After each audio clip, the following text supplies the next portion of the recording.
If you've been wondering, where the heck is Trent?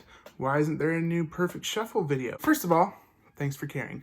Finals week is at peak stress level, so thanks for bearing with me. Once the new year hits, we will be back to at least weekly, if not more than that, videos. So enjoy this one. What's up?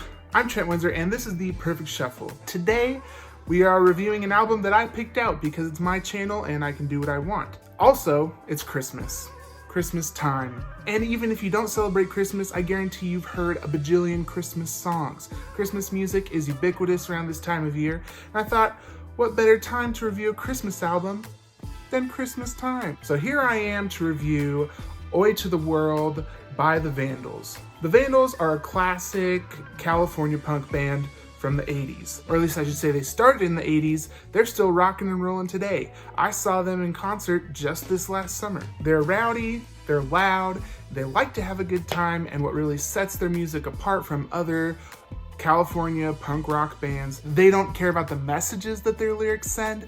They're all about the jokes, baby. It's 100% jokes. I hate to say they're the Weird Al of punk, but just like every single good punk band that exists, they released a Christmas album in 1996 called Oi to the World, most of which is original material. Is jokey California punk cut out for Christmas? Let's find out as I review this album song by song.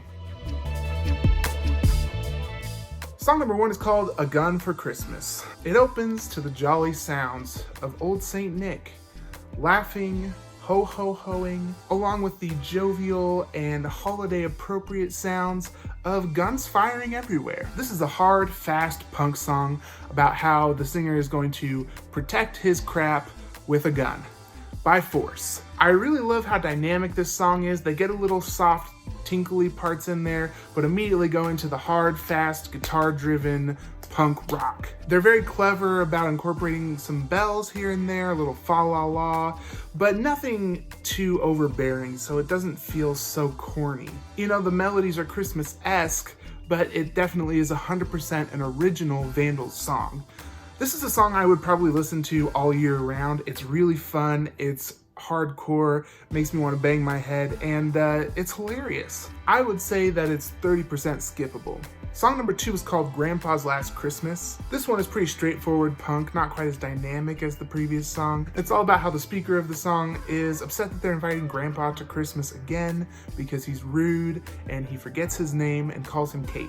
But their mom keeps saying, be nice because it might be Grandpa's last Christmas. He might die this year. And the protagonist is low-key rooting for that. The lack of dynamics is really made up for in the playing up of the humor in this one. Very fun, very energetic. I would say it's 40% skippable. Song number 3 is called Thanks for Nothing. It's high energy and it's very salty. My sister would relate to this one. It's aimed at someone who didn't get him anything for Christmas, and he's just really going in on this person, saying, thanks for nothing, I hope you die, you stupid a-hole. And this is all backed up with these flaming guitar solos that cleverly reference Christmas songs in a very subtle way. This is another song that I really wouldn't mind listening to all year round. What's great about these songs, and especially this song, is that although it's a Christmas song, it doesn't sound like it should be behind some chase scene in a quirky Christmas movie. It sounds very much like counterculture, anti-establishment Christmas. So it's appealing all year round and really stays away from the cheese that a lot of these songs do tend to have. I would say this one is 30% skippable as well. Song number 4 is the title track, Oi to the World. This song is a bass-heavy shredder. I love how the bass really punches you in the gut in this song. It's an epic about a gang fight between the punks and the skinheads. What I think is hilarious about this song is they started off with some narration and a terrible British accent, and they carry that terrible fake British accent all the way through the song, really kind of harping on the whole Tiny Tim, Christmas Carol, British type thing that we seem to love during Christmas. This is one that the band plays all year round. When I saw them this summer, they played it live and it was awesome, and everybody sang the words, and we didn't care that it wasn't Christmas. It was still an amazing song. So this is one I would say is 25% skippable.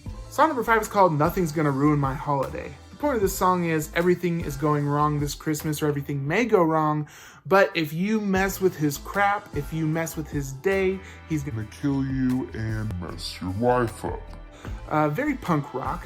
Love it. Love the anger, love the angst. This is what I come to a punk rock album for. This is one where there's a lot more yelling and not much singing. You're not required to have a great voice for punk rock, but you're not really missing the melodic quality of his voice when he yells. This one is a lot more atonal too, which fits a lot better with other California punk bands like Black Flag. It really communicates the rage, you know? You know what I mean? Does that make sense? 35% skippable on this one. Really like this song. Song number 6 is called Christmas for My Penis. It's a ballad full of pee-pee jokes.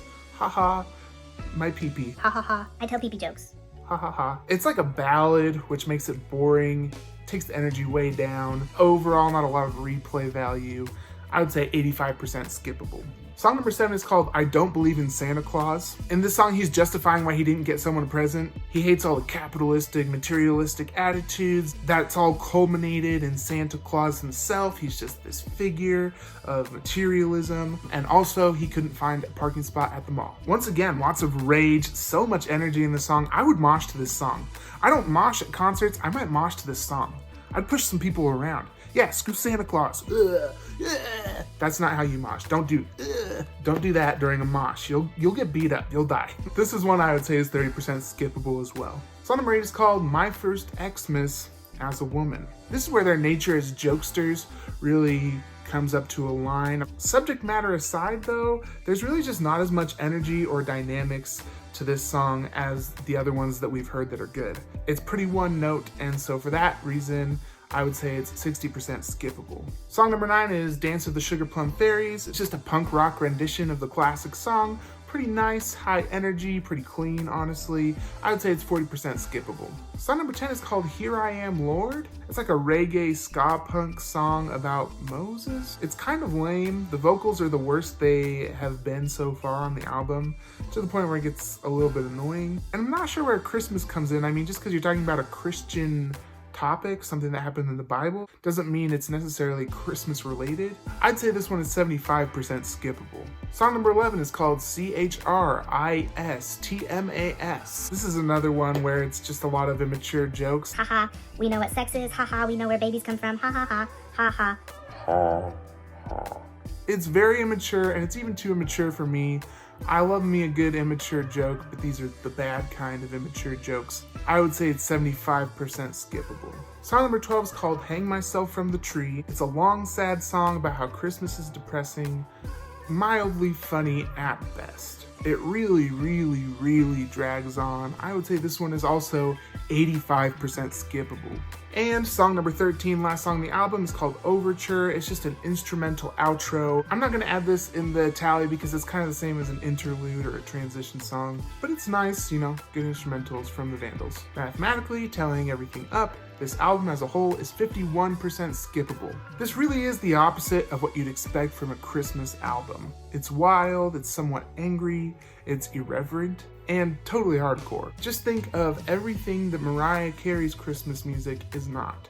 I really love how they wrote their own original songs because the old songs get so tired. So it's a breath of fresh air, it's a nice fresh take while still being festive, still being part of the season. Unfortunately, the gimmick of irreverence can be taken too far, and it kind of runs out of gas there at the end of the album. But overall, it's a Christmas album for the ages, and nobody's gonna be able to do it better than the Vandals did. Thanks for watching. If you like what I'm doing here, go ahead and like this video, subscribe to my channel, share this video with someone you know, share it on your Facebook page, share it on your LinkedIn. Leave a comment below, let me know what you think about the Vandals, let me know what you think about this album, let me know if you want me to review a specific album, I'd love to hear it. I'm doing my best to think of a way to make a year-end video without making it super boring. So, stay tuned for that. I'm Trent Windsor, and this is The Perfect Shuffle.